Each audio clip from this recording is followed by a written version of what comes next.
Funny how a breaking heart can make me start to say, what good is mine?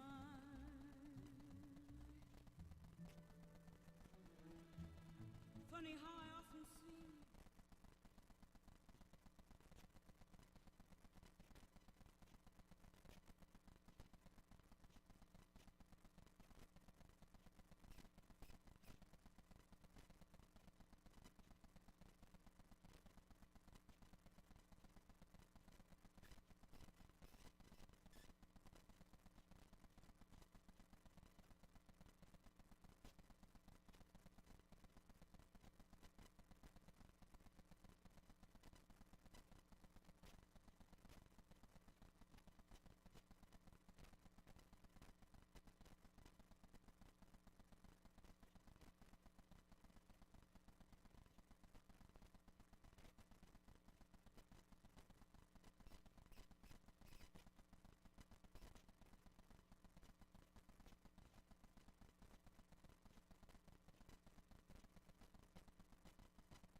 Well, good morning and welcome. On behalf of the family and the staff here at CCV, we're glad to see so many of you here in the room, and also those of you who might be watching online from across the pond, families and friends overseas, as we are here today to celebrate the life of quite a dynamic man, Mark Burton. This is not going to be your typical funeral service and meeting with Allie and the family. We wanted to do a service that only could honor the man that was Mark Burton. And as we all know, he was truly one of a kind. So in the remarks that are said, in the memories that are shared today, in the songs that are sung, while this might be a tearful moment, one of the great things is that we can find rest and peace and rejoice knowing that his soul is at rest with his Father and his Savior, Jesus. So that's how we want to start off this service, by acknowledging the man of God that he was and the God that he served. So if you would stand to your feet, you want to start by singing the hymn, Jesus Paid It All.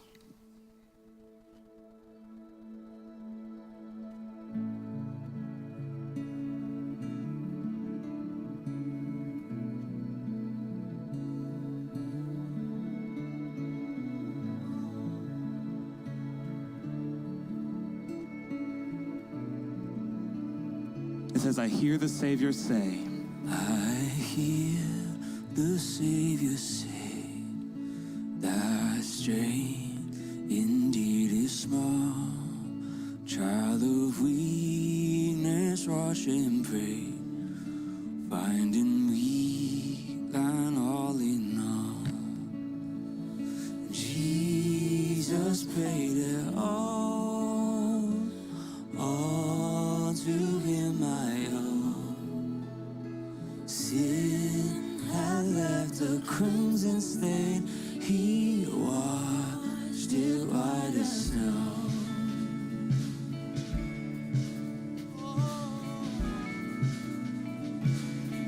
and when Before the throne I stand in him complete. Jesus died my soul to save. My lips shall still be peace. Jesus paid all to him I owe. Sin had left a crimson stain. He washed it white as snow.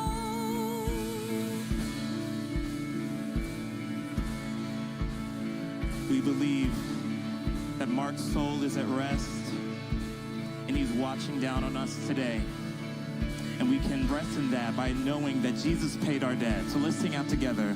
Oh, praise the one who paid my debt and raised his life up from the dead. Oh, praise the one who paid my debt and raised his life up from the dead.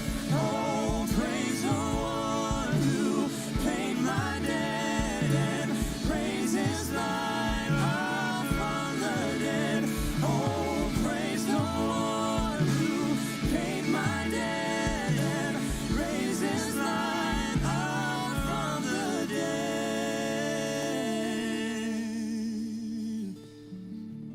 Let's just sing out that chorus one more time. Jesus paid. Jesus paid it all to him I owe. Sin had left a crimson stain. He washed it white as snow. To God be the glory. You can have a seat.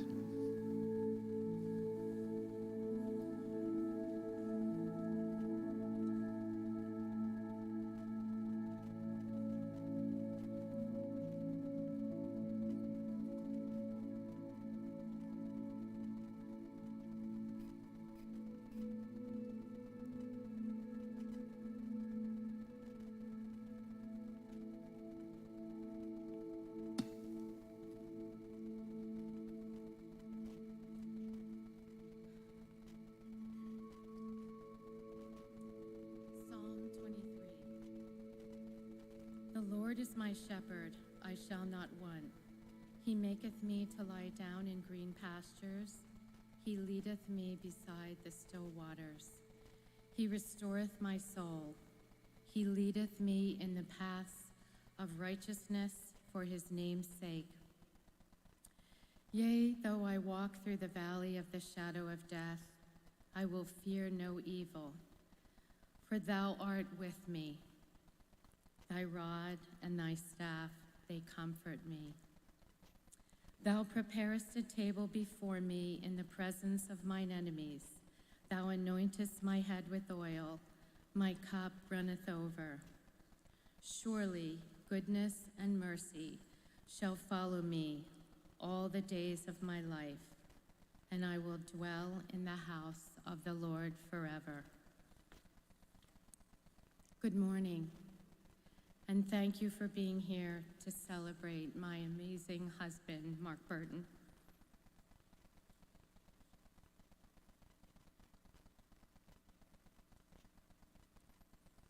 I would like to thank Mark's brave mother, Anne, for making the journey from England, as well as his sisters, Mary and Donna, and their husbands, Steve and Keith, for being here.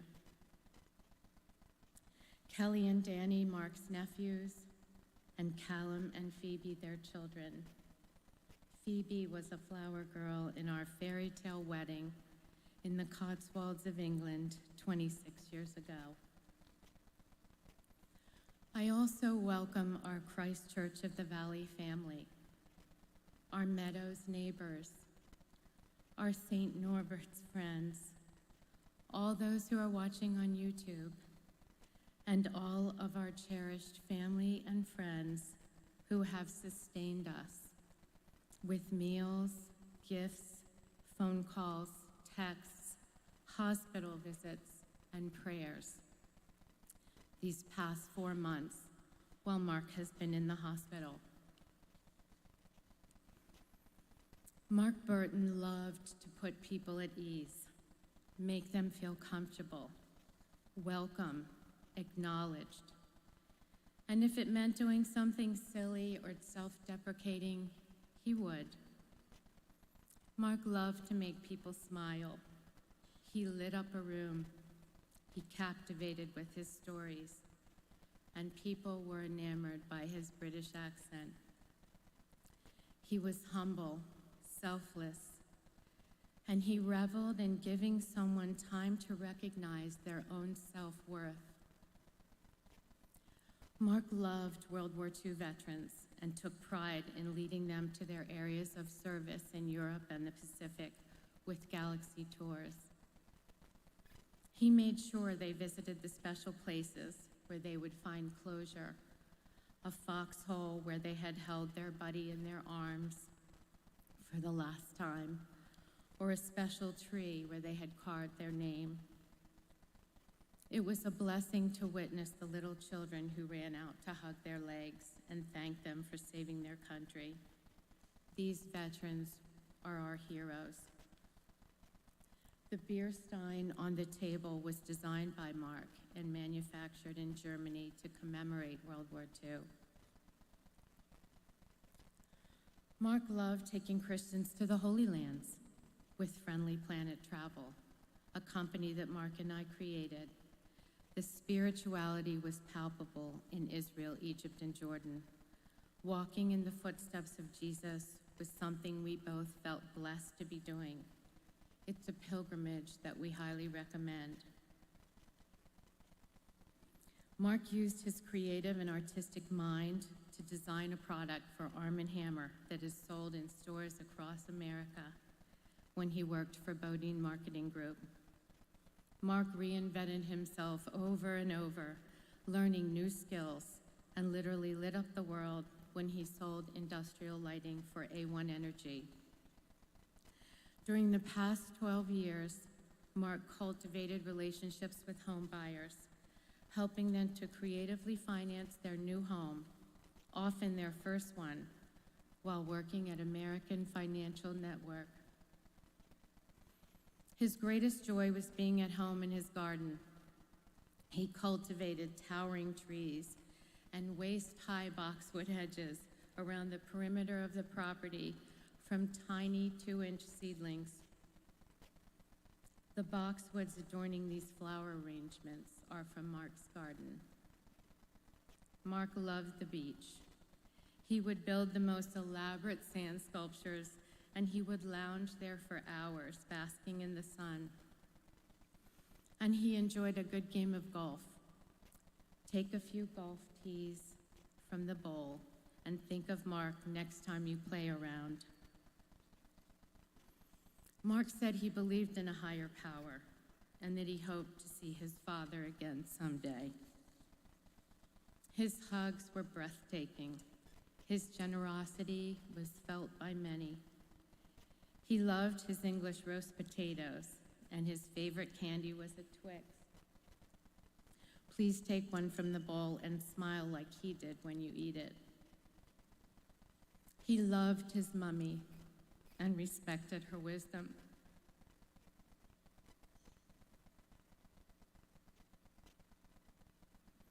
He loved his children with every fiber in his being, and he loved me like the song says. With wild abandon, he is my true companion. The void left by his absence is causing searing pain. Sharing the love he had for God with my husband is sustaining. I will share with you Mark's mantra to his 4th and 5th grade class here at Christ Church of the Valley. Every morning when you are brushing your teeth, look in the mirror and tell yourself, you are awesome, because you are. I know it. Your leaders know it. Your parents know it. And God knows it. Tomorrow, I ask that you all do the same. I believe that Mark had no doubt there was a higher power, and I have no doubt that he is with his Father again. We are so blessed to have had Mark in our lives, and we will carry those memories with us. He felt so honored to teach the Word of God to the children here at CCV, and I know that he will live in our hearts forever and in the smiles of his children. Thank you.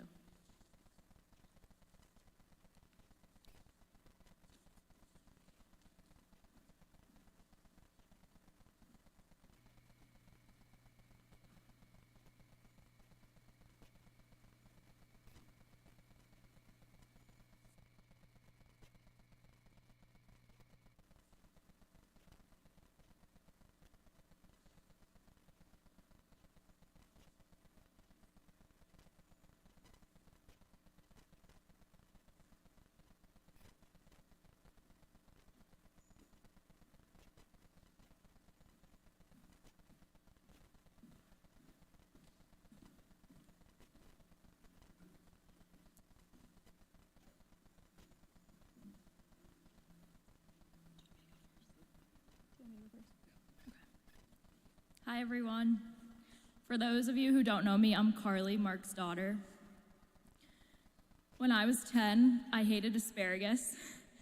It was my least favorite vegetable, and I made it known whenever my parents made it for dinner. That year, I also performed in my school's lip sync, and when I got off stage, I ran towards my parents, and my dad was holding a bouquet. And what 10-year-old girl doesn't love receiving flowers? But as I neared closer, I realized that it was actually a bouquet of asparagus. And if that story doesn't sum up my dad's humor, I don't know what does. To bring this story full circle, my college sent me my diploma in the mail, and my parents got to it before I did. And I was sitting on the deck reading one day, and they came out to present it to me. And my dad goes, "Oh, one more thing." And he pulls a bouquet of asparagus out from behind his back. When I was 13, I had pretty intense back surgery.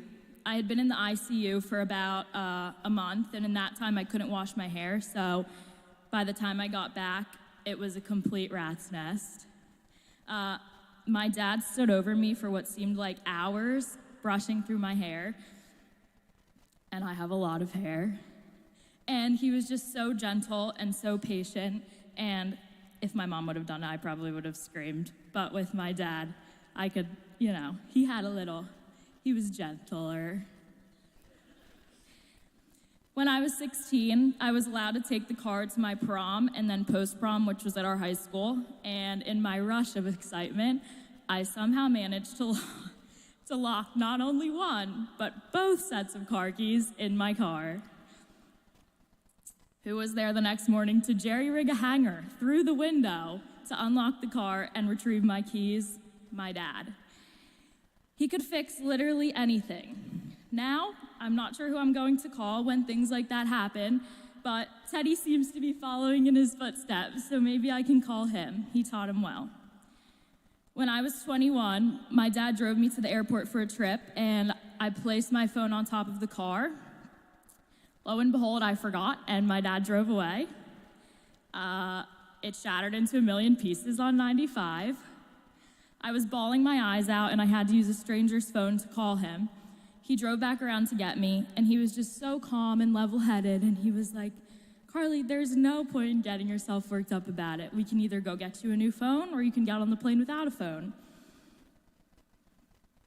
The point to these anecdotes is that my dad was everything. He was funny, he was patient, he was calm and level-headed, he was fun, he was Mr. Fix-It, he was the embodiment of the phrase jack of all trades. But most importantly, he was there. He was there to tuck us in and scratch our backs for the birthday parties, the Christmases, the goodnight kisses, to set up the backyard with water slides for our birthday parties, and then meticulously dry them off and put them back. To build us a swing set from scratch, complete with a bright orange slide, because that was my favorite color. To MC our school events in his iconic accent, and to wake up super early on our standardized test days to make us bubble and squeak. There to drive to countless back doctor appointments in the city, and of course to get lamb sandwiches from the shop inside. There to drive to my college just to have lunch with me. And to perfectly trim our hedges and impeccably string our Christmas lights up on our trees. He was such a gentleman, and when I'd get home from work and it was raining and he was tinkering in the garage, he'd come out with an umbrella to retrieve me and escort me inside. He was so proud of Teddy. He was at every Little League game screaming the absolute loudest. He was so excited to talk shop about Teddy about everything he'd done at work each day, and he was always in our corner no matter what. Life is a sum of moments, and my dad was a part of all of our moments. And I know that he won't physically be there for the rest of our moments, but he'll be there in spirit, cheering the loudest from heaven.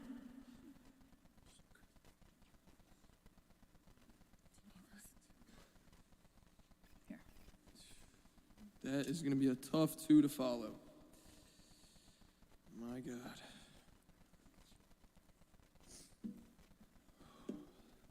This is yours. This is mine. My father, the most incredible human being on the planet.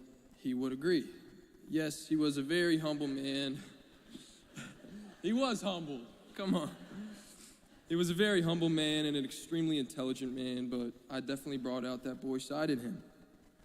We would always be topping each other or trying to one-up the other, even when I was 6 and 7, just getting into sports and soccer, as he liked to pronounce it.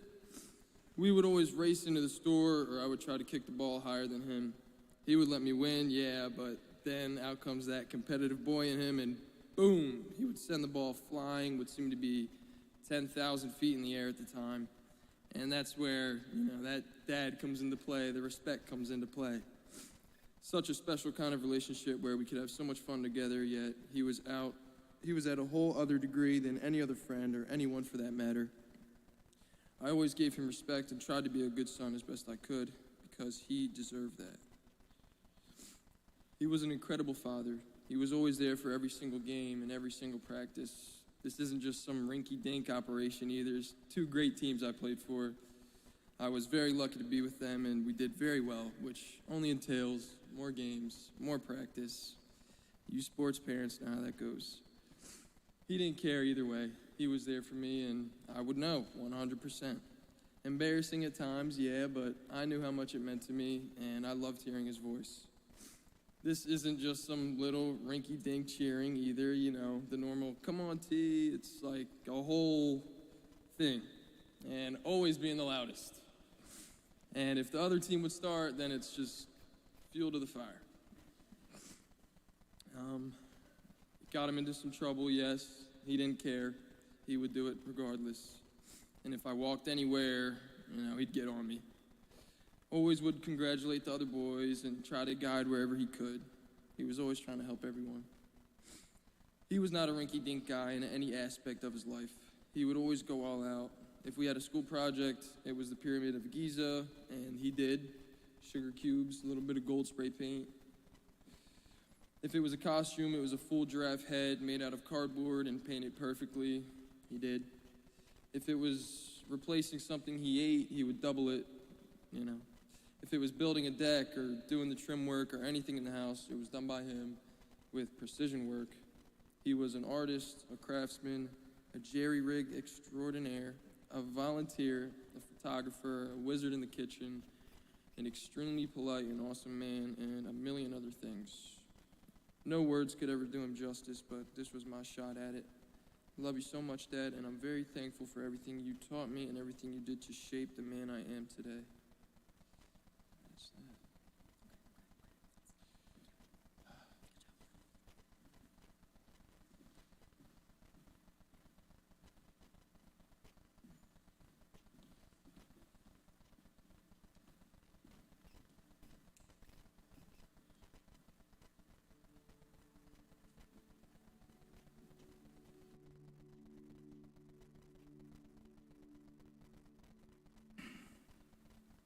To know Mark, he truly was a creative, artistic, thespian soul, if you will.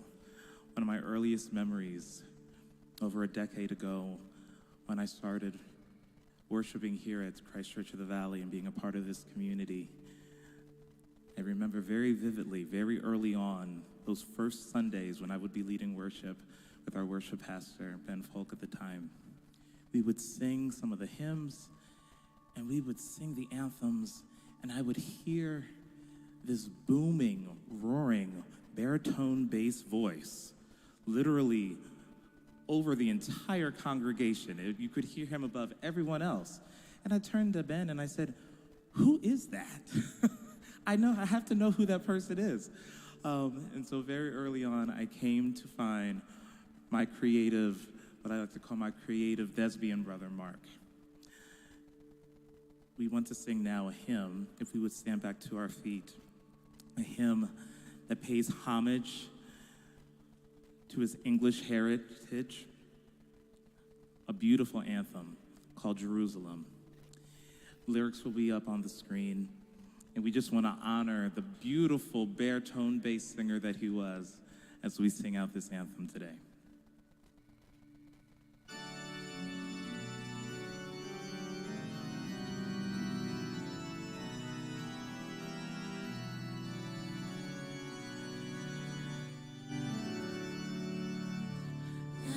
Did those feet in ancient time walk upon England's mountains green? And was the holy Lamb of God on England's pleasant pastures seen? And did the countenance divine shine forth upon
ahead and have a seat.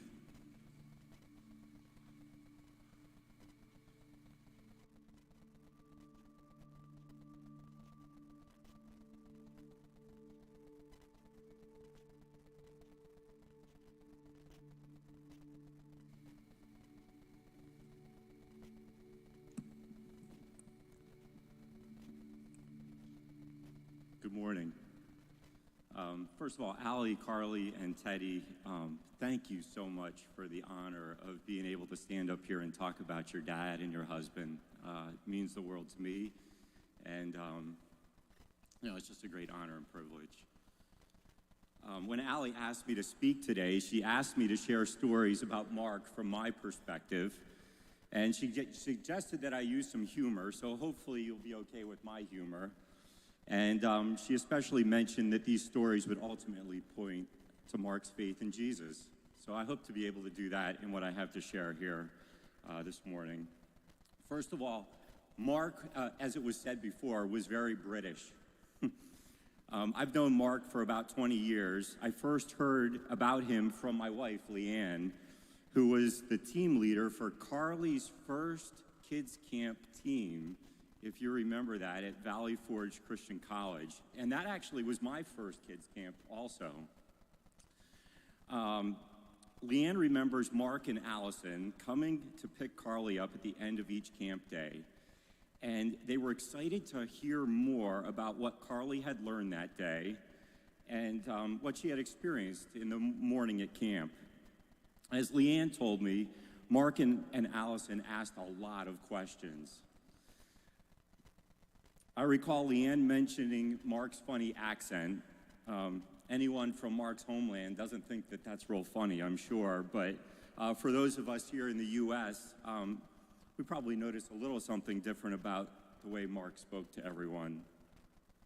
Speaking of Mark's homeland, Mark was so proud of his homeland. And I can specifically remember him celebrating when things were great in England and also mourning when things were sad. We specifically had a conversation after Queen Elizabeth's husband, Prince Philip, passed away not too long ago. And I remember talking to Mark about Philip's faith and just how that was shared in the services and in the ceremony that day. I don't know if it's possible, but I have to imagine that Mark was probably watching the coronation last Saturday as King Charles was coronated in England. Again, I don't know if that's possible. I just have to imagine that's how Mark would like to have it. Several years ago, my wife and I wrote a parenting curriculum based on the Super Nanny series. Does anybody remember the Super Nanny series? Yeah. So if you recall, in the Super Nanny series, there was this British nanny who would come into homes and try to fix problems that were going on in that home with parenting and with discipline and all kinds of things. And we spent several weeks together. I think it was 8 or 9 weeks together. Mark and Allie were in that class that met in our home. And I remember, maybe it was the last week of the time that we had together with each of the families. And each week we would watch a clip of the Super Nanny series, and then we'd talk about it as parents. Well, we finished watching that last clip, and Mark immediately got up from his seat, and he said, "That's it. I have had it. I've had enough of you making fun of the Queen's English." And he went on from there. And of course, Mark was joking, but I think all of us were a little like, oh, what in the world is happening? But as was said before this morning, I think Mark always enjoyed that opportunity to be a little theatrical and be in the spotlight. Mark was a creative problem solver. You guys called him a Fix-It, Mr. Fix-It. At the start of our Super Nanny parenting series, and I don't know if you guys remember this, but I think you guys were there. I'm almost certain you were.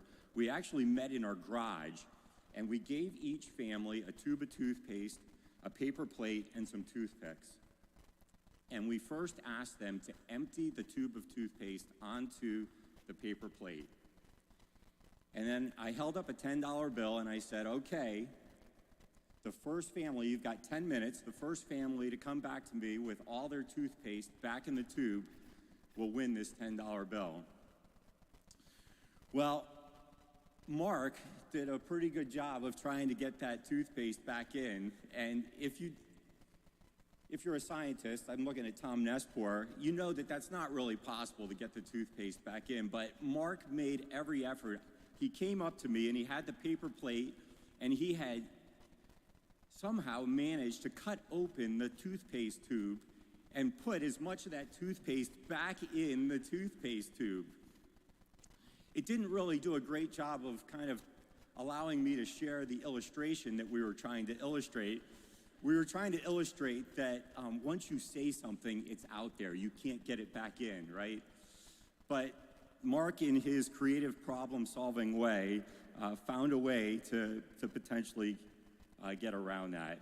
And I know Mark was always finding a creative way to overcome problems. I'm sure he did this in his work.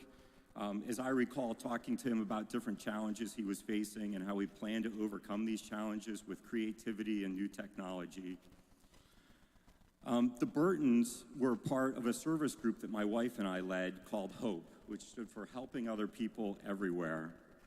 We served children, we served the elderly, we served widows, we served the homeless, we served vets, and I'll share a little story about that in a minute or two. But this went on for several years.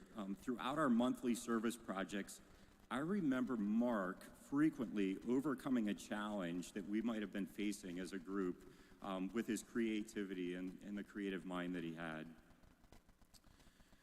Mark was a servant. I already mentioned our Hope group, but Mark served right here at CCV in many ways. He played the role of Santa, he played the role of the Grinch and Darth Vader. He played several other roles in our church's annual kids camp. I know he's been seen up on the big screens here at a variety of times. Just a few weeks ago in the hospital, we were talking about a time that he shared some prayers, I think, up on the screen together and how meaningful that was. Mark has served faithfully in the Valley Kids, and I saw that Melissa's going to be sharing, and I'm sure she'll have more to share about that, but that's just who Mark was. He was a servant. Right before Mark went in the hospital, two days before, it was Sunday, and we were standing right out in the lobby, and I was maybe about 10 or 12 feet away from Mark, and we were both having conversations with people in the lobby. And Mark was standing right by those doors, and I know that he was making people feel welcome as they walked into our church. That's just who Mark was. He wanted to serve people by making sure that they felt welcome. This fall, I had a chance to experience Mark's servant heart personally. My wife was in the hospital for a little while, and that first day I got a call from Mark, and he said, "John," in his British accent. I can't do any more than that, but he was quick to reach out and offer help to me. In the midst of his busy schedule, he drove from Phoenixville up to my house in Schwanksville to pick up some stuff to bring down to my wife, who was in the hospital. And then I know, Allie, you did that later on too, and it just meant the world to us. And we got to see Mark in action as he served here at the church and as he served in the community, but we also experienced that personally in so many ways. Mark was fun, there's no question about that. And as I was thinking about what I was going to share today, a memory came to mind from our Hope group. One of our service projects, we went to the VA hospital, or the VA home, and we decided we were going to play bingo with the residents there. And I had never experienced bingo quite like this before, but Mark was our caller, and it was unbelievable. I learned that when you pull a number out of the twirly thing or whatever, you don't just say 1. No, you have to say something, Kelly's eye. Did I get that right? Yeah, so 2 would be 1 little duck. And 3, cup of tea. If you go online, you can look for all 90 of those, but that was a memory that came back to me as I was thinking about Mark and just how fun he was. I know that you guys enjoyed the beach, and Leanne and I enjoy the beach a lot too. And I remember the time that we got to take you to our favorite beach place, which is Ocean Grove, New Jersey. And it's kind of right in the heart of the pandemic, if I remember correctly. But we had a fun day together, sitting on the beach. I know I was in the water with Mark several times. He enjoyed being in the water. He just enjoyed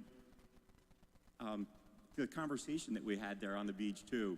But I do recall at the end of the day, Mark must have felt pretty confident that he was going to be okay without sunscreen on. But if I remember, he came back and he looked like a lobster man.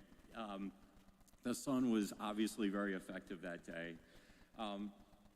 Mark was a gentleman, and during our trip to Ocean Grove, towards the end of it, we took a walk over to Asbury Park and had dinner together.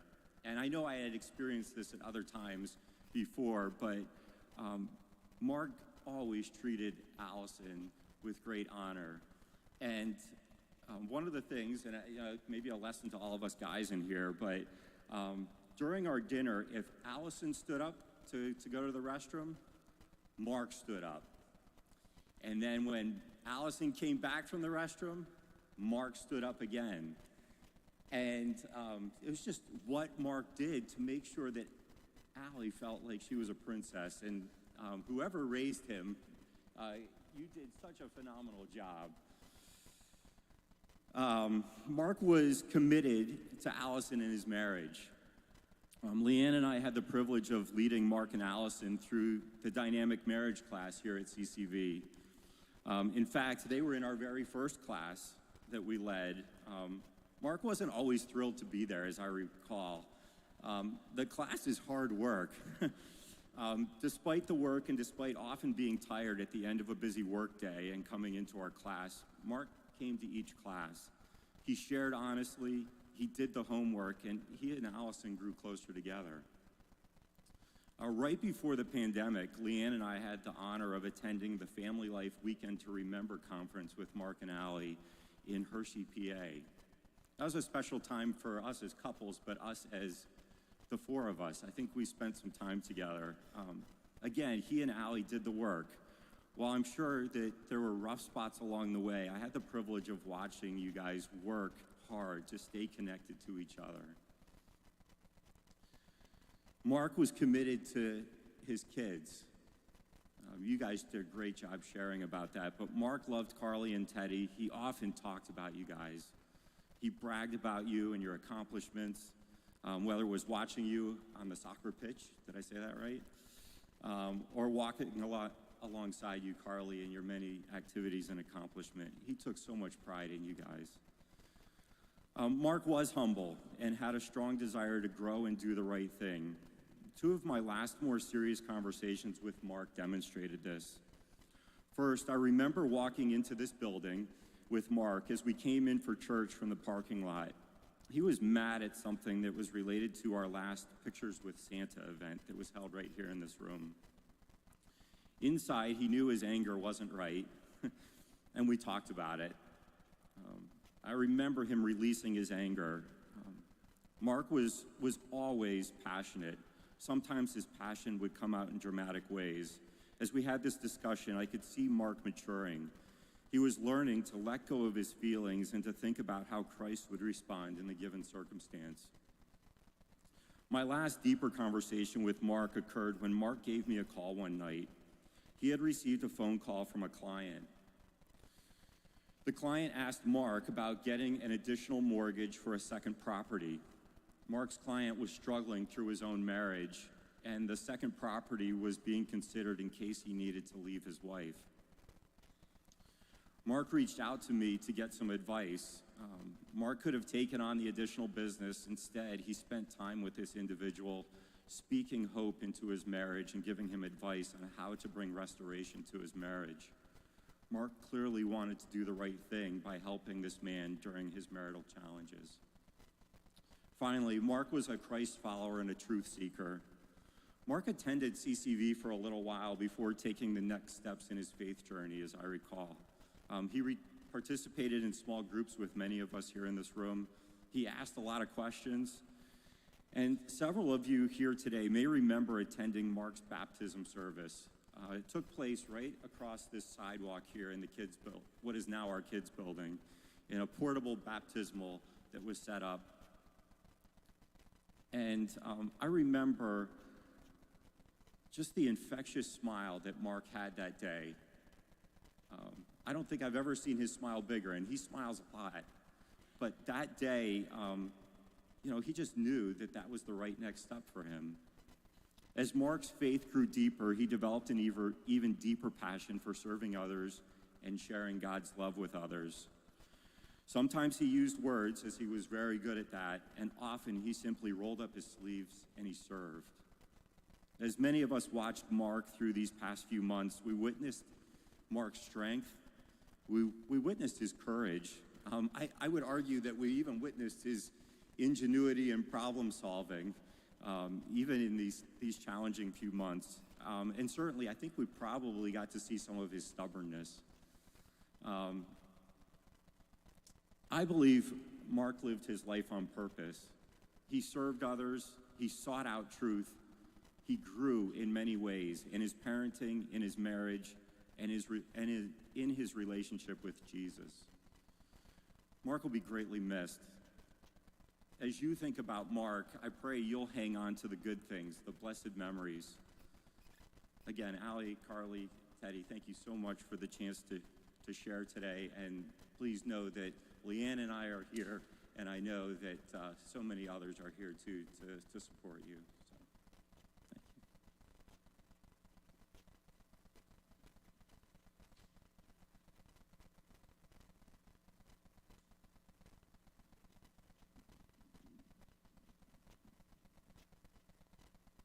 As we continue in musical celebration of all the things that Mark was, the family and the arts ministry here at CCV, we wanted to have a little bit of fun with this next tune, paying homage to his homeland and to one of his favorite artists. It's Paul McCartney's London Town. Directly following, we will have remarks from Danny Townsend and our children's pastor, Melissa Flora. But now, a little bit of London Town.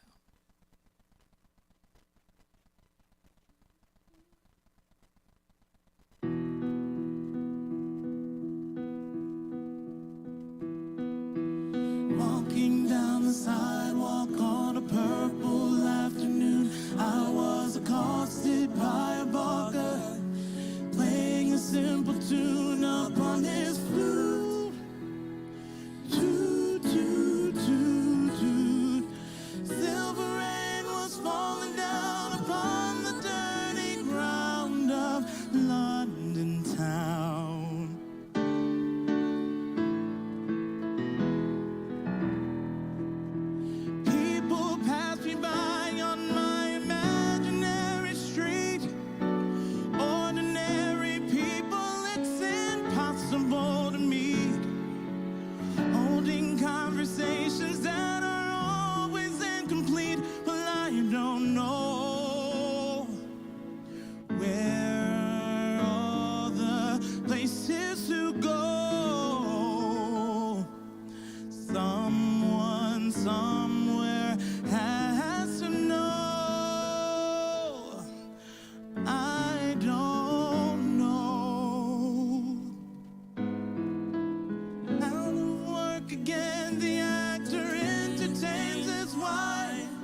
Wow.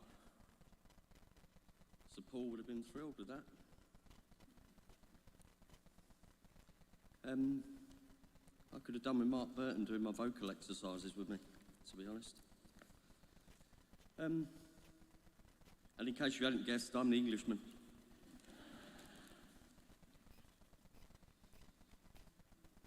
I've just got to say, I hadn't written this down, but I'm just getting such a lovely vibe from being in here, all the people I've met, and from how I felt this morning. I feel a little bit of pressure's lifting, and I know that what I've written, I'm on the right lines because everyone else is saying so many similar things to what I want to talk about. But thanks all for coming anyway. I mean, it was amazing speaking to everyone and hearing all your stories about how you know Mark and what he meant to you. And it means a great deal to us, and it just kind of proves what we all know and how special Mark was to a lot of people.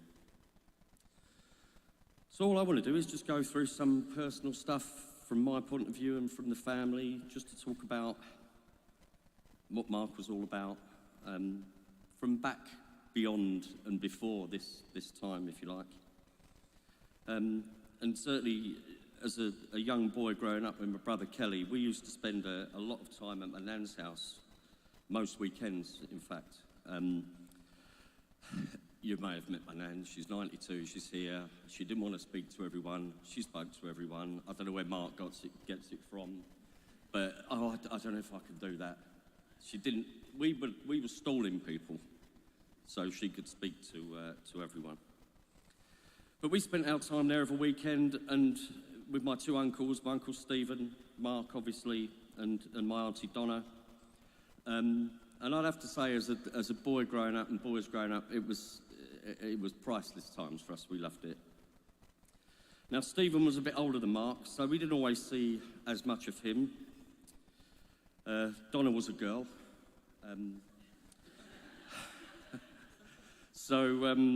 Mark provided us with all the entertainment that we needed, and in fairness, got us into as much trouble as he could.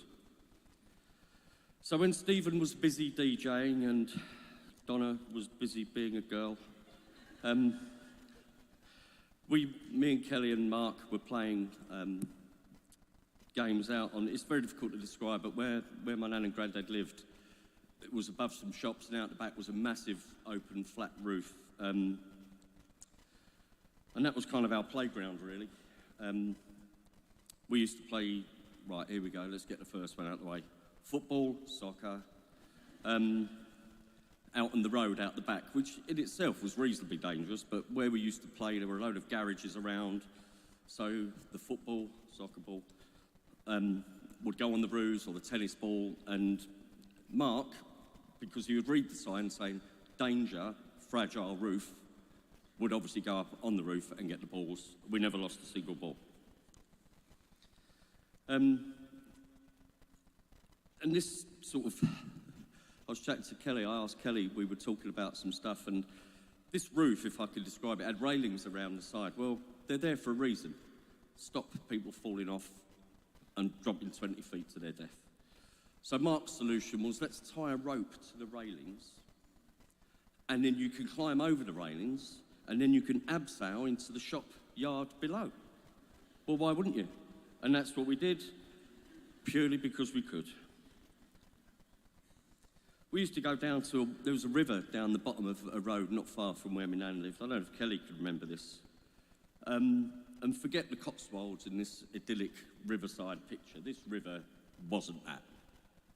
So we would paddle in it, trousers up, stepping over shopping trolleys, cutting your feet. And Mark would say, will you be careful because there's leeches in there? And I'm like, I don't like the sound of leeches. We never saw a single leech. He was convinced there were hundreds, but we never saw a single leech. But, you know, that's what we were up against. So this sort of, I'd say at that point, sense of danger and just having fun, which later turns into the opposite of health and safety, Those weekends we used to spend at my nan's, my granddad cleaned offices and factories. And Kelly and I would tag along, and we just had the best time. These offices were busy during the week, deserted at the weekend.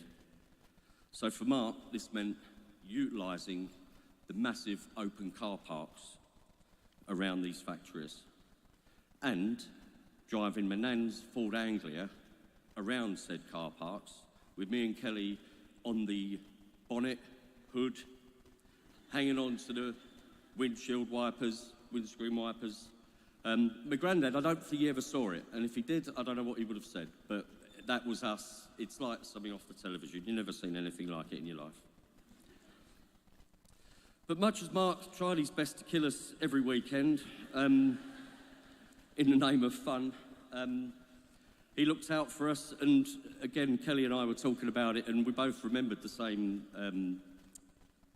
story. One of the first football matches, soccer matches, that Mark ever took us to was at Wembley Stadium, which, for in case you don't know, is the main football soccer stadium in London.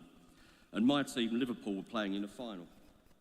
So, in someone's inspired design, the route from the subway tube station to Wembley incorporated a tunnel that went under a road. So the best thing you can do with the tunnel is try to put 100,000 people through it at once. And it was quite scary. And we were with Mark, and I think it was 1978, so I might have been 10, 11. And me and Kelly could feel, it was palpable, it was starting to get a little bit scary and a little bit tight. So Mark, as he does, arms round us, kept us upright, we pushed forward, and we came out the other end, and we were safe. But it was just Mark, you know, he could see where we were at, and it was a bit touch and go. Kelly described it as becoming a little bit lively. I would say it was a little bit livelier than that, to be honest. So during this time, Mark, and we've heard some stories, he started to create, hone his creative skills. He liked making models out of clay. I can't actually remember seeing one that I could tell you what it was,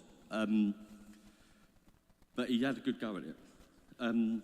He liked to make models. They were hanging off the ceiling, aircraft, military aircraft, that sort of thing, and polishing stones, which I don't know where that came from, but he liked to polish stones.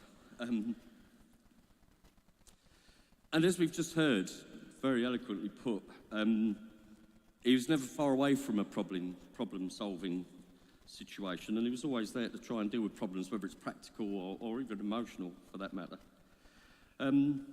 But before he became more sensible, whilst he was upstairs in his bedroom honing his crafting skills, if me and Kelly were downstairs and had to pop upstairs to the toilet, we had to run the gauntlet of the top landing because we knew possibly Mark was hiding somewhere. So you'd get to the top of the stairs. Is it the bedroom? Is it my nan's bedroom? Is it the loft, attic? And we ran. And he'd get you every time. And it's scare the absolute living daylights out of you. And sometimes you'd get you twice. You're to the toilet, you think, he's done it again.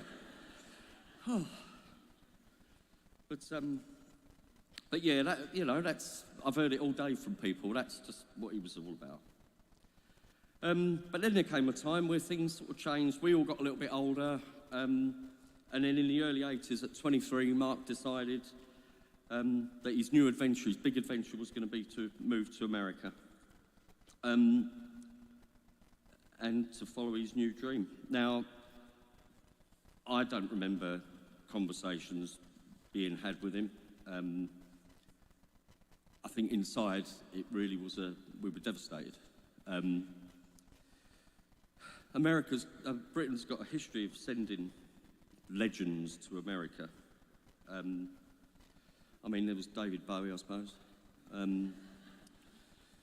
John Lennon, I suppose, was another one. And then Mark Burton, obviously. I mean, it's up to you. Everyone's got their views. Whether it was Bowie or Lennon was second or third, I don't know. But anyway, Mark was at the top.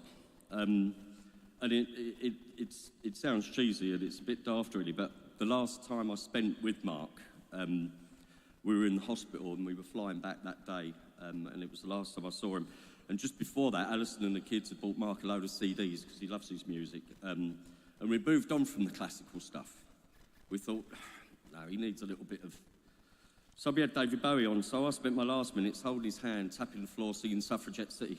Well, I don't know. But he looked like he enjoyed it because I got the peace sign at the end, so...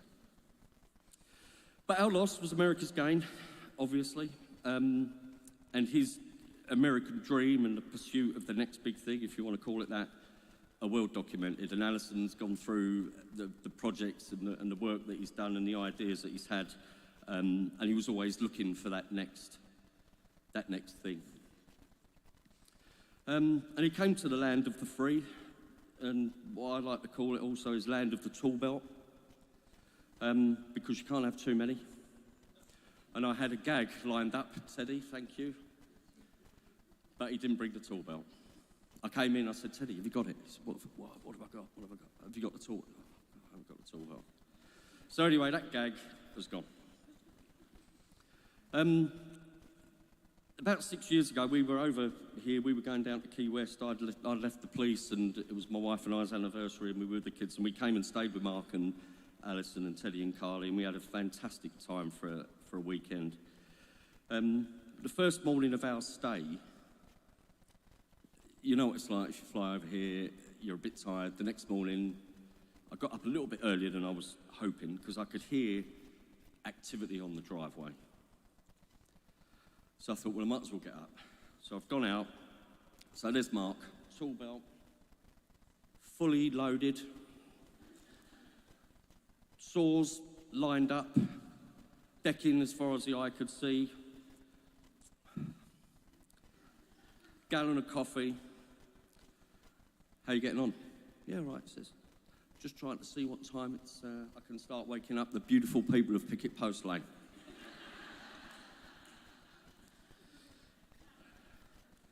So he was working on the deck. That was the project. Now, Teddy has learnt a valuable lesson about this, because when we were out a few weeks ago, Teddy got a list of jobs off Alison, and I was going to come out and help him do some. I got here, he'd done the lot. The deck, the first time we were here, Alison had told Mark, this needs to be finished before Danny and Lorraine and the kids get here. It wasn't finished.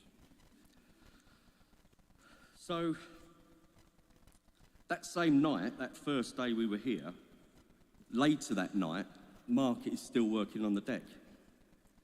And it's fair to say he had one of these. Okay, maybe just the one. So this sort of thing of where fun and games becomes the opposite of health and safety. He's 15 feet or so from the ground, on a deck, part-built deck. So everyone knows what a trapdoor is. You go like that, and that bit comes up. No handrails, 15 feet up, and the only thing saving you at the bottom of the deck, if you were to topple off, having had a JD, is the fire pit. But he survived. So it was on this visit, mid-construction, that I got my first tool belt. And we went to Home Depot, and I now wear that tool belt when I'm hanging a picture. Well, what? Well, doesn't everyone else? Yeah, one nail, one tape measure, one hammer. It's there. I've got a picture. I sent my brother a picture the other week, saying I'm hanging a picture. But the reason we ended up at Home Depot on that particular day is because Mark, for all his technical acumen, didn't always follow the golden rule of carpentry and woodworking. You know what it is, didn't you, Kel? Because Kelly's from that background. It's a simple adage. Measure twice, cut once.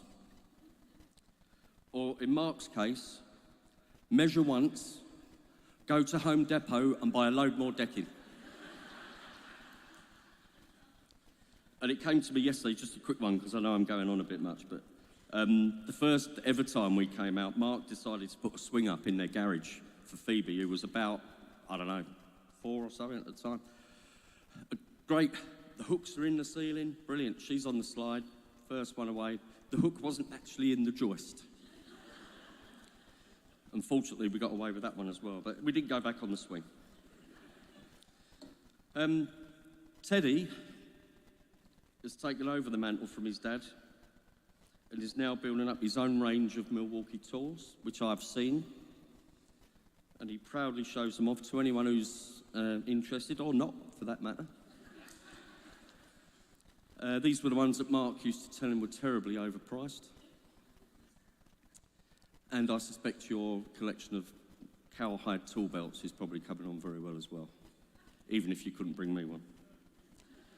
And I also believe that you've mastered the art of playing tunes on the saw, which is another thing that Kelly's taught everyone to do. So, all that aside, that was our growing up, fun times. The other thing about Mark was he was clearly an entertainer. Showman. I'm going to be a bit cheesy now. Some might say the greatest showman. I don't know.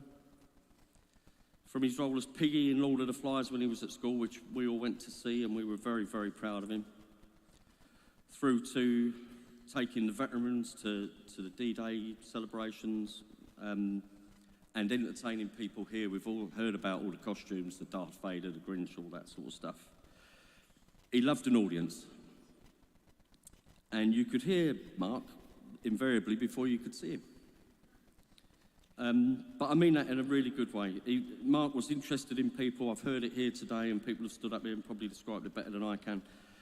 He wanted to know what people were doing, their plans, their aspirations, and if he could help and advise, that was what he loved to do. And I've heard so many stories about what he was doing with the children over the other side, and his sense of mischief. Let's teach all the wrong spellings of words that are spelt different in America, and words that people don't use in America that are English, that sort of thing. Alison used to send us updates, and we used to see stuff on the social media and videos of him here. And you can see in him the sense of fun that he always had, the genuine interest in what's going on, but also that little glint of mischief in his eyes. And I just met a guy called Sean, who I can't see because it's very dark out there, but in the line just here, and Sean was explaining, and he looked super smart, Sean, by the way. I thought, now, he's a very respectable man. Me and Mark weren't allowed to sit together. What do you mean? He said, well, I think they were joking at first, but actually they really said we couldn't sit together because they were heckling, and, so that's Mark. And he liked to dance as well. You may see some pictures later of him. He loved the dance floor, that's for sure. And just sort of coming to the end of it, full circle really, when I was talking to you about him holding on to us as kids going to the football match. A couple of years ago, we were at a cider festival in England, and my 2 daughters there, now grown-up daughters. And I've got this picture of Mark, just with his arms round him and the grin, the biggest grin you've seen. And he just loved it. And he'd been wearing his Eagles shirt. And this is the thing about Mark. If he's in England, everyone's going, who's the American guy? Eagles shirt, hey, how you doing? Hey, blah, blah, blah, blah. And in America, hello. All right, so you're English now, are you? You have to make your mind up. And then once he'd finished doing the hugs and the things, he decided why not do a snow angel in the car park, in the middle of the car park. So, and you may realise why that happened is because it was a cider festival, and he'd had a couple of ciders. So that's Mark from I could have been here days. I would have bored you rigid. There's so much I could say about him, and Alison and the kids, fantastic words that you came out with today, absolutely brilliant. In relation to the children, Carly, Teddy, you're a credit to Alison and Mark, your mum and dad. I mean, those children, they're finding their own way in their life. And Teddy told me before Mark died that how much richer their life has been having Mark in their life.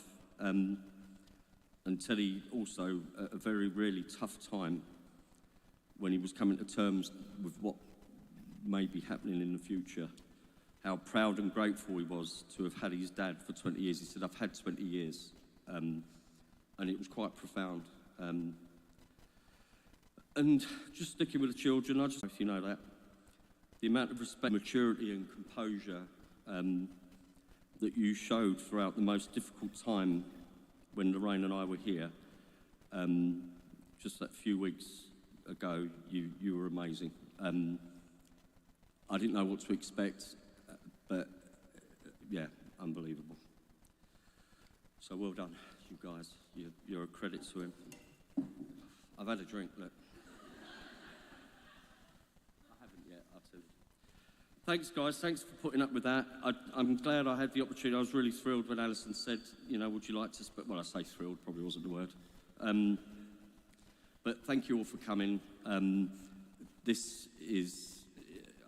for people that are perhaps watching this, like my wife and my daughter that can't be here, I don't think they'll get the sense of how amazing this place is. And thanks all for coming and thanks for your time. Thank you.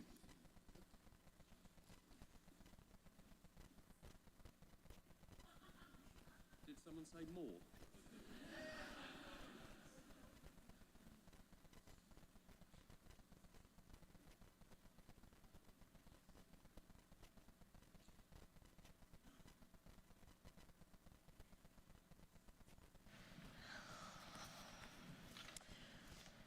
Danny, thank you so much for sharing so many wonderful stories about Mark. I totally can see where his humor comes from now, hearing about that growing up, and it was endearing to hear your accent. It reminded me of him.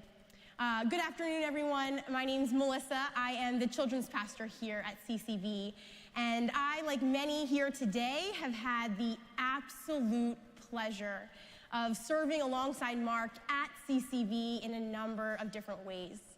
Mark has served at events in virtually every ministry area at our church. At our student ministry summer event, our annual prom for people with special needs, our Christmas season and Christmas Eve productions, hint, hint, wink, wink, and each person who's ever interacted with that British guy undoubtedly has left with a smile on their face and a warmth in their heart. However, as the children's pastor, I feel extra privileged because Mark and his wife, Allie, were regularly committed to serving in Valley Kids for years as pivotal leaders of our preteen ministry for our 4th and our 5th grade students. There was nothing sweeter than watching Mark and Allie serve together. I believe we have a picture of it here. Each Sunday, Mr. Mark served, he greeted his 4th and 5th grade students with a boisterous, "Good morning, everyone!" and then spent the better part of his first half of service teaching kids British words. Sometimes he might have had the collie wobbles, as he described, and his sweet Allie was always there cheering him on, so proud of the way that they served together as a Christian couple. After Mark's accident, several of our students wrote Mark. In fact, the cards are sitting out in the lobby. "You're so funny," they said. "You brighten our lives. You're my favorite teacher." Volunteers wrote the same. As both a parent and a pastor in the ministry, I will forever be grateful for the impact Mark has had and made on our kids, on our team, and at this church. However, there's one more extra special way that Mark served at CCV, and several have already mentioned to it, and perhaps this is a chance for me to apologize, Mark, because it was often I that would ask Mark to dress up year after year in a costume at our annual kids camp. So Mark, you're welcome. Because Mark was a yes guy. He never hesitated to embarrass himself for the sake of a person's laugh, their smile, or their change of mood, especially a child's. Whatever you need, Melissa, he would tell me. Gosh, he was so much fun. And so there was the year at kids camp that he was a gorilla during a safari theme and entered a Wendy's restaurant, full costume. And then there was the year he was Darth Vader.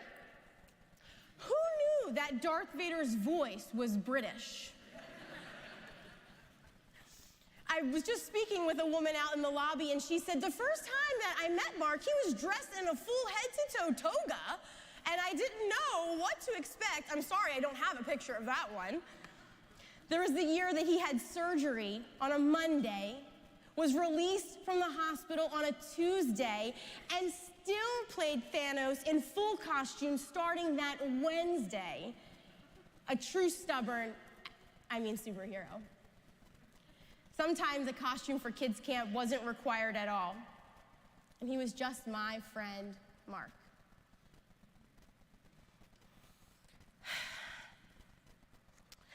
This past year, Mark played the Grinch for CCV's annual summer kids camp. My gosh, he was a hoot. I mean, how many of you got pictures with him? I can still hear his voice ringing from the green room. It's showtime. The big idea of camp was to help kids understand that Jesus is the best gift ever. Now, usually for camp, I write the bulk of the script, and Mark and a few of the other actors like to insert funny remarks like burps and farts. But this past year, our Grinch wrote his own monologue to share on day 3 of camp that I believe is fitting to share today. Mark wrote, "The best gift ever is full of love and here for us. It's him you should follow without any fuss. He shows us the way to live, love, and play, not just at the moment, but every day.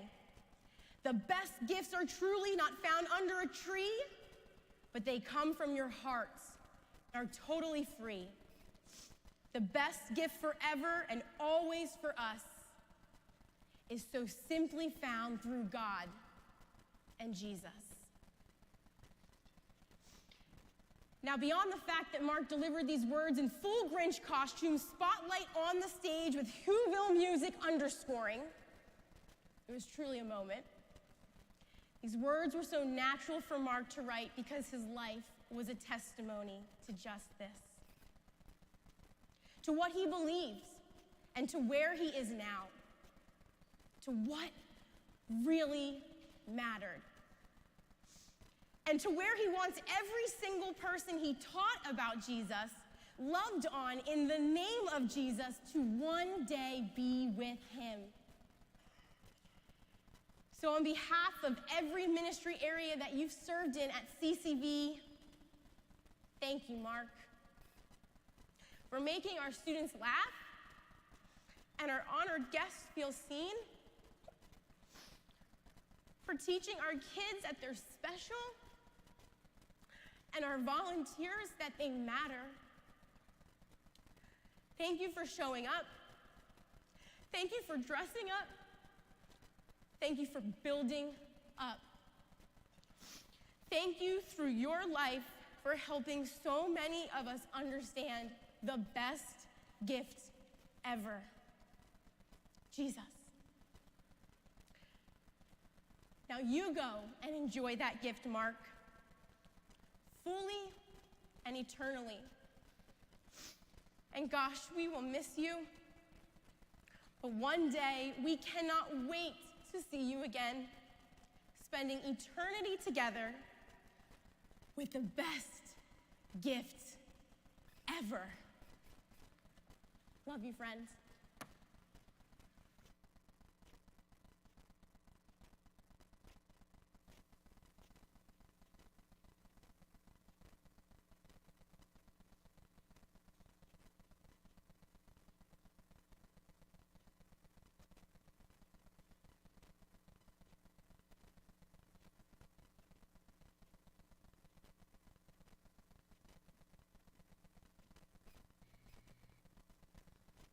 This ukulele belonged to Stephen.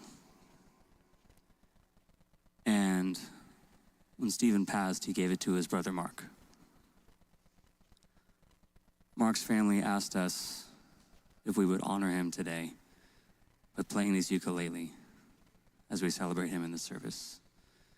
And we happily accept. And so, to honor a man who, as we all know, is bigger than life and one of a kind, we're going to play his instrument today and honor him with a bigger than life and one of a kind rock classic.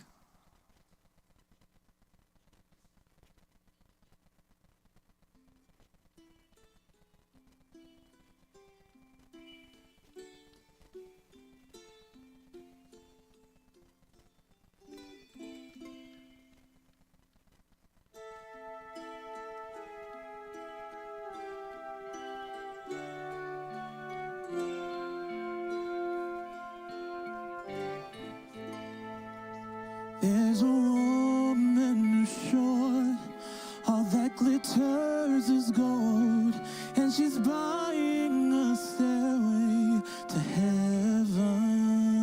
When she gets there, she knows if the stores are all closed, with the words she can get what she came for.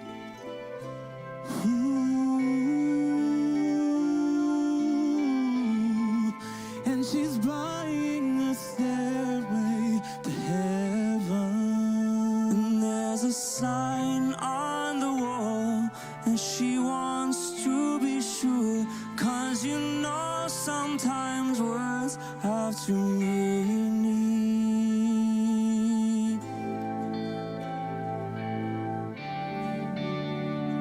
And it makes me wonder,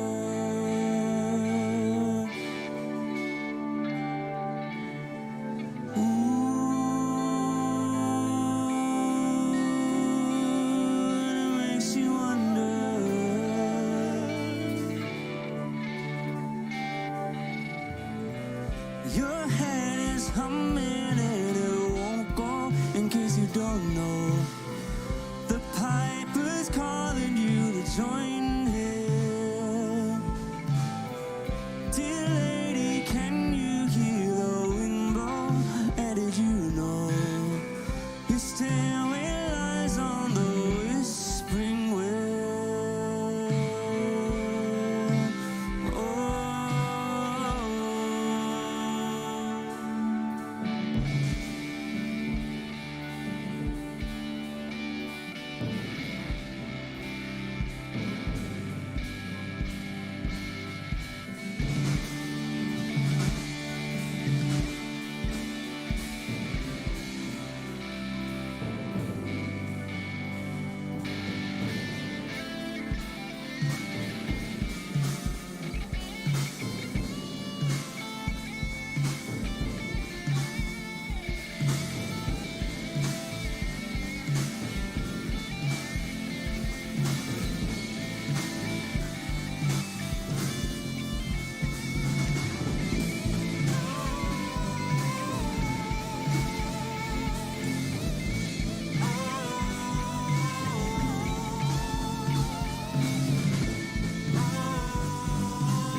to heaven.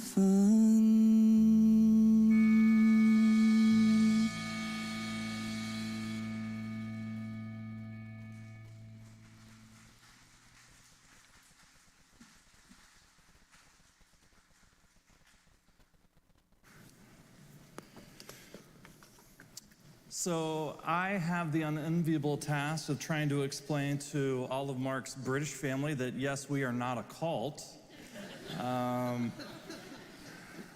Mark was just a great person, and Allie just felt that, man, he would have loved playing that at his funeral. Allie, Carly, and Teddy would just acknowledge this is not at all what you wanted. It's difficult and cruel, and not how you envisioned the goodbye. I tell my kids all the time that, hey, I've done enough funerals, don't expect that there's gonna be this magical moment at the end of my life or your mom's life where you're gonna be there, and then the grandkids are gonna be there, and there's gonna be this moment where you're gonna impart wisdom, and there are gonna be these perfect goodbyes. The reality is, for most people, the final words that you hear from them are, yeah, get me chicken corn chowder from Wawa. Like, those are the last words. There's gonna be some random thing, and so you can't say, hey, I missed out on this final moment, because for most people that just simply doesn't happen. So I tell my kids, look at me right now. I want to tell you right now how much I love you, how special you are for me, and I never, ever, ever want you to forget how much I love you, and that's what you're remembering here. I know Mark well enough that if he were here today, he would say, this has been an awesome day. Thank you for sharing all the stories, but Carly and Teddy and Allie, the biggest way that you can make me proud is just to go on and live your life, to begin dreaming, to be thankful for our time together, but then to ask God to give you new dreams of what he wants you to do and where he wants you to go and what he wants you to see and the people that he wants you to impact. See, I think the biggest thing that he would want you to know is that, man, it's awesome here. It's so incredible here. I can't wait for you to see it here. That's why this isn't a funeral, this is a celebration of Mark's life and Mark's faith and what he brought to this community and the way that he impacted people's lives and the way that he was a disciple of Jesus in a very, very profound way. Ali, when you shared that, when it came to Grandparent Day, that the very good friends of ours would show up and be, even though they're missing their wonderful grandparents that are a pond away, that there was this moment of connection that a lot of people just simply don't share as disciples of Jesus. They experience church as something that you go to and then you leave. But for Mark, it was something that he lived, and it was a community, and it was relationships. I want to read 1 Thessalonians chapter 5, verse 13, that says, brothers and sisters, we do not want you to be uninformed about those who sleep in death, so that you do not grieve like the rest who have no hope. We believe that Jesus died and rose again, and so we believe that God will bring with Jesus those who have fallen asleep in him. According to the Lord's word, we tell you that we who are still alive, who are left until the Lord's coming, will certainly not precede those who have fallen asleep. For the Lord himself will come down from heaven with a loud command and with the voice of the archangel and with the trumpet call of God, and the dead in Christ will rise first. And after that, we who are still alive and are left will be caught up together with them in the clouds to meet the Lord in the air. And so we will be with the Lord forever. Therefore, encourage one another with these words. I I want to point out a couple things about this. First is he uses the word sleep, that death is like a quick passing, that you fall asleep and then you wake up, and it's like that. And then second, he says he doesn't want us to grieve like the rest of people who have no hope.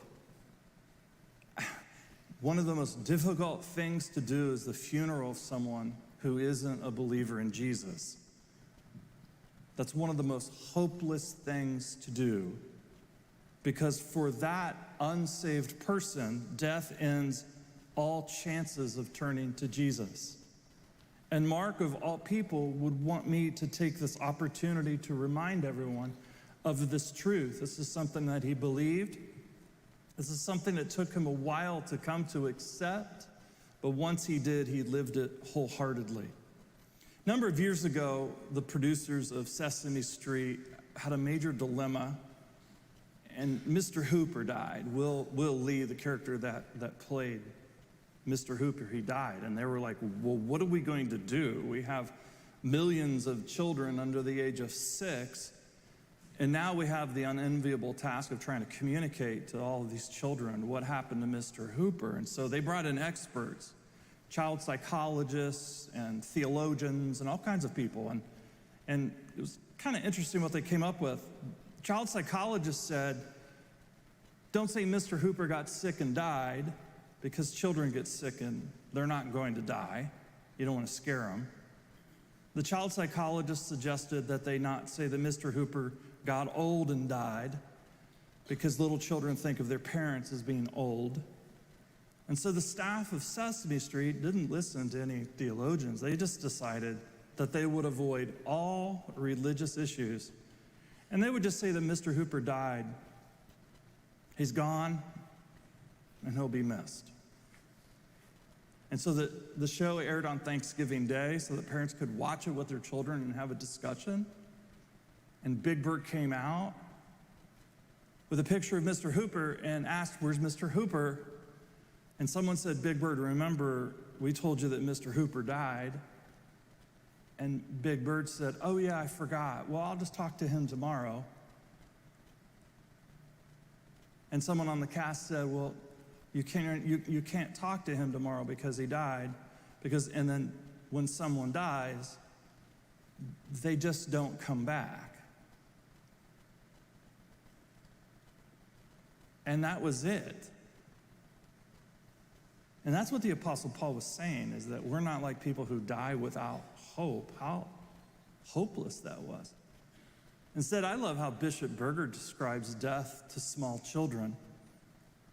He said, I want you to imagine that you're walking to town, and in the morning when you get to the bridge that crosses the river, the bridge isn't there anymore, and they're just pylons. So your dad grabs you, you're scared, and then he just hops on the pylons as he's going, and then you get to the other side and you're relieved. And so you spend the day together, and then it starts raining and pouring and lightning. And as you come back, you get to where the bridge was, you start screaming. You're like, if we barely were able to cross it during the day when there was good weather, what are we going to do now? And so Bishop Berger would say, then the dad would just take the little boy, put him up against his chest, let him cry, and wait till he goes to sleep. And then the next morning, the little boy wakes up, not realizing the journey that had happened perilously across the river. The sun was shining, and the father's standing there in the door just smiling at him. And Bishop Berger would say, kids, that's what it's like to die. And that's a little different from, sorry, Big Bird, Mr. Hooper isn't coming back. Today, we don't grieve like those who have no hope, because those who have become disciples of Jesus, we know where they are. We know we'll see them. You're going to see your husband again. You're going to see your dad again. Let's pray. We're so very thankful, God, for the examples of people in our community people like Mark that have made it a little bit easier to believe in God because they have wrestled through the difficult questions. They have wrestled through what it's like to be a disciple during both the good and bad of life, and they've pointed a light. So it's easier for us to believe in God and follow. We're so incredibly thankful for his life and what it has meant to all of us. And we're thankful that you are there with him now, celebrating and looking forward to joining all of us again. We thank you for this in Jesus' name. Amen.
You who dwell in the shelter of the Lord, who abide in the shadow of the light, say to the Lord, my refuge, my rock, in whom I trust,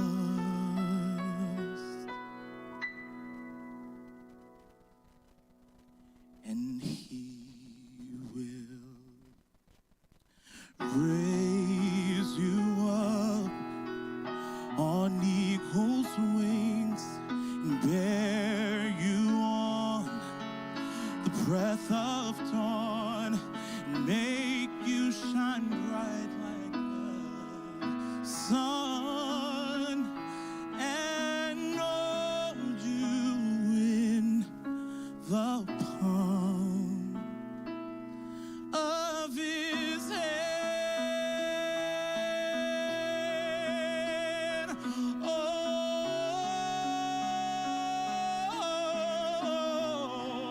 of his hand.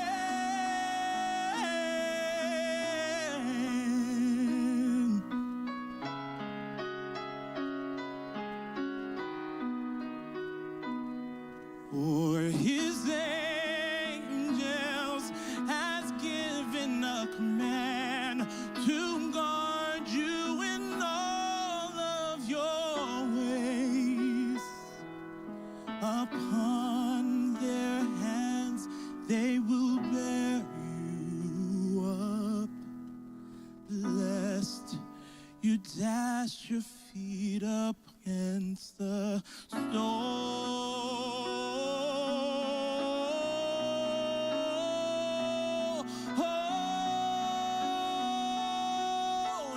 And he will raise you up on eagle's wings and bear you on the breath of dawn and make you shine bright as the sun and all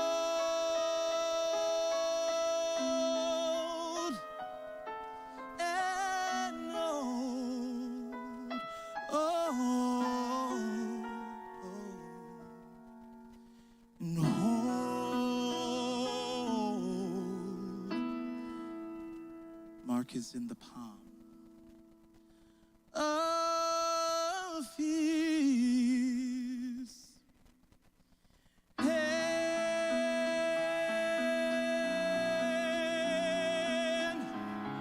In the palm of his hand.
Sometimes I'm cruel when it comes to